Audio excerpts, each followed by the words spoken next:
Hey Beauty and the Beast challengers, this is Trent, and we've got Beauty and the Beast challenge group starting tomorrow using my favorite Beachbody program, Body Beast. So before we got started, I wanted to just go over the equipment that you're going to need while doing the Body Beast program. We'll start off by covering the essential pieces of equipment, or equipment basically that you must have in order to do the Body Beast program. And then we'll move on into a couple of optional pieces of equipment that you can also invest in to help you get the most out of this amazing program that Beachbody has. So starting off with the essential pieces of equipment, I wanted to talk resistance bands for a second. And basically what I'm going to say is resistance bands with Body Beast, it's a no-go. There's a lot of programs out there that Beachbody has where resistance bands will work just fine for the program. Body Beast is not one of those programs. You're going to want to invest in and have a pair of dumbbells for the Body Beast program. Not resistance bands. They're just not going to work. The moves are a little bit too complex, and the different weights that you use for it is just difficult to do with the resistance bands. So no resistance bands for Body Beast. That being said, there are a couple of different dumbbell options that you can use. We've got the classic rack of dumbbells that've got weights here from 10 all the way up to 50 pounds. What we recommend for the Body Beast program for the average female is that you've got dumbbells ranging from 5 to 25 pounds in 5-pound increments, and then for the average male, 5 to 50 pounds again in 5-pound increments.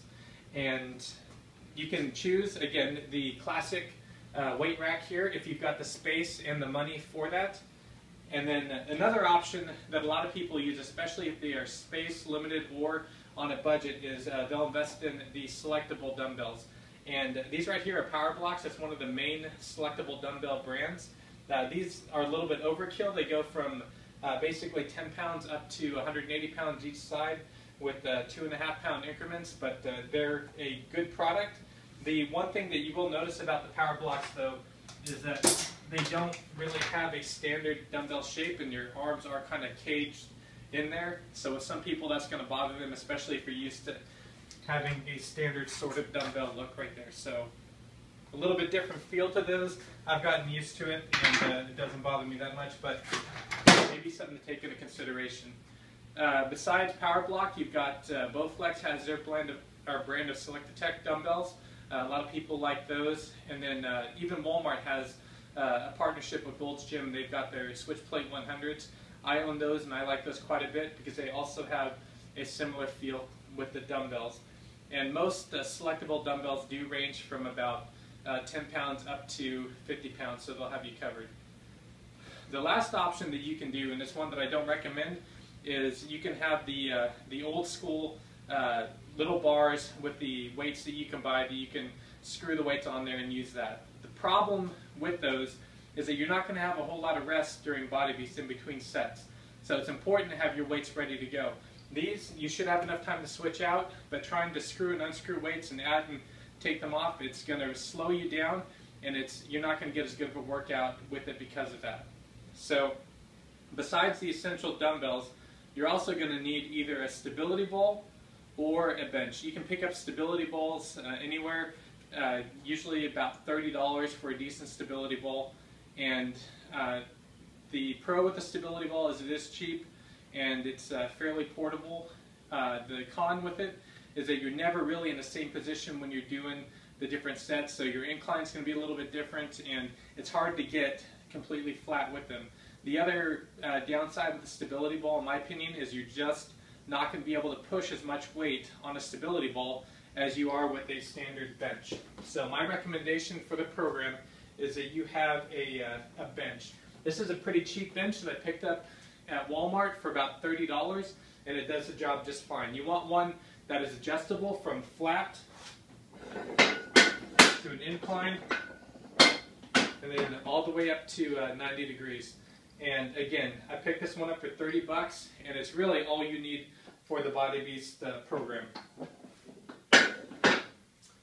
So besides the dumbbells and the bench, the last piece of essential equipment is a pull-up bar. We're going to be doing quite a few pull-ups during the program, and there are a couple of options you can do for a pull-up bar.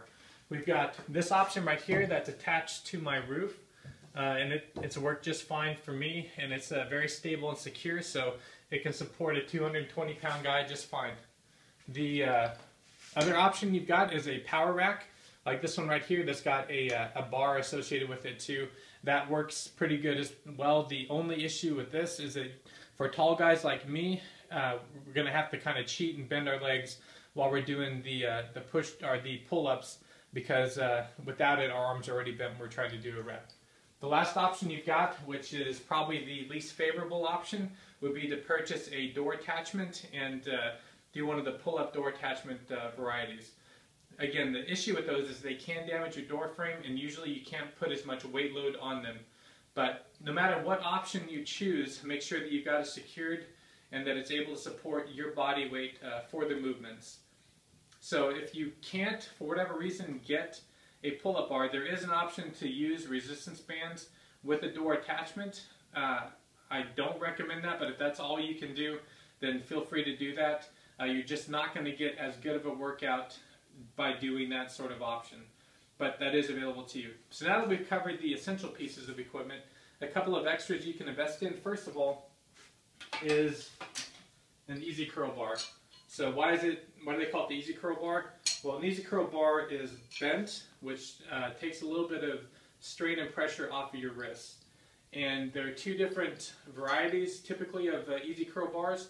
You've got the standard width, and you've also got the Olympic diameter bars. So the difference in that is that a standard diameter bar is a 1-inch diameter bar, and an Olympic diameter bar is 2 inches, which is important when you're shopping for plates, because the standard plates aren't going to fit on an Olympic, and the Olympic is not going to fit on the standard.